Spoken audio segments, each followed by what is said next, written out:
Why do some people bully? This is a question I wanted to answer. And we have a paper which is titled, Why do children and adolescents bully their peers? First of all, this paper gave us a definition for bullying, which I think is interesting.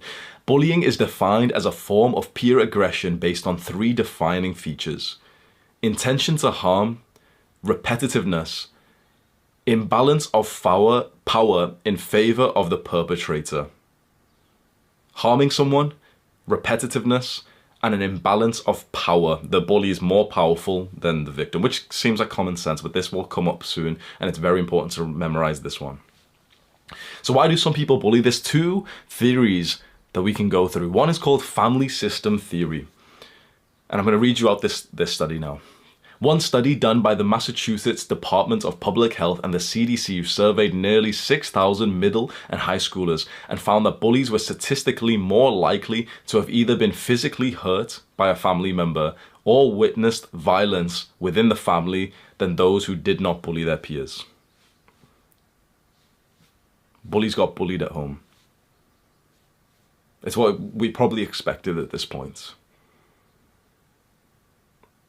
You see, when a parent is aggressive to a child, in general, the child is not going to have a safe space for them to unleash their anger. You see, children don't learn anything. They really don't. Learning is a myth. You don't learn, you simply just imitate. Maybe you get to a point of like adulthood when you can start to learn, but as a child, you don't actually learn anything. You just imitate. So when a child demonstrates this behavior, or when an adult demonstrates this behavior to his child, this behavior of aggressiveness, of snappy, of arguments, of shouting and threats, the child will imitate. Now, the child can't imitate back to the parent because usually that would make the parent more angry. Imagine like a parent shouting at the child and beating the child, aggressive towards the child, and the child doing that back. In some cultures, in some families, that's normal and it's accepted, and the parent kind of just, in a lot of like abusive households and just in general in a lot of households, the child is not safe to be aggressive and angry back to the parents. So they've got this built up of anger, this resentment that needs to be unleashed. Can't do it at home, so where are they going to do it? With an abusive, unsupportive, aggressive, angry family, most likely you're going to make an abusive, unsupportive, aggressive bully, a child. That child then is going to displace that anger in an environment where they're not deeply punished for it. In an environment that, one, feels like there's no consequences for that anger. And for 2, something that's constant and never ending, like, in an environment where they can continuously, repetitively keep bullying and hurting someone else. And so now you realize school is a hotspot for bullying because it gives the bully an environment where there's largely no consequences for them for bullying another person. And also it gives them the repetitive nature. It lets them get reps in because it's every day, Monday to Friday, the same classes. There's like 50 opportunities per week for this bully to unleash like a little bit of anger on another kid.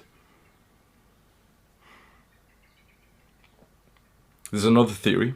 Why do some people bully? And it's genetics. I found this one very interesting.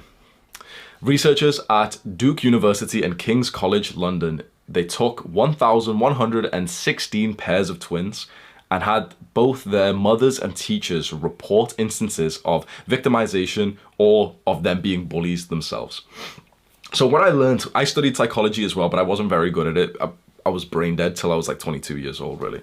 Just taking drugs and partying and just wasting time and whatever. So even though I did study psychology, I did learn a few things. One thing I always learned was that doing studies on twins is deeply powerful because you can see if there's a genetic component to something. You can see if you take identical twins, they have the same genes, right? They look the same, they've got the same genes because like the egg splits into 2, so the egg has the same DNA both times. So essentially identical twins have the exact same genes. So if you see some kind of similarity between them compared to similarities that you may see in siblings who are not identical but were raised relatively the same, you can then see if there's a genetic component for something because that's the only difference, right? right? Does that make sense? If there's a family that has identical twins, and then there's a family that has siblings, like just brother and sister or two brothers, but they're not totally identical, you can start to see the differences between the people who have got the same genes and the ones who have got slightly different genes because they're siblings but not genetic twins.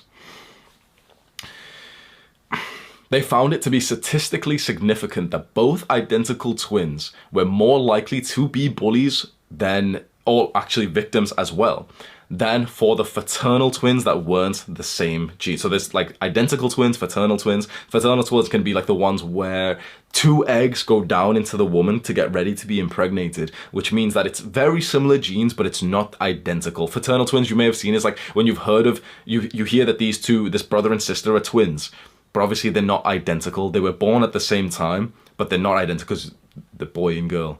So the difference, you would assume, because they both are going to get raised in a somewhat similar way, especially when these type of studies control other variables, for example, you're just going to see the genetic impact. And it turns out that the identical twins were statistically more likely to be both victims and bullies themselves, which means that there is a little bit of some kind of genetic play. I wonder which part of like the gene it could be. Maybe it's like higher levels of testosterone or like some kind of maybe damage to the prefrontal cortex or something.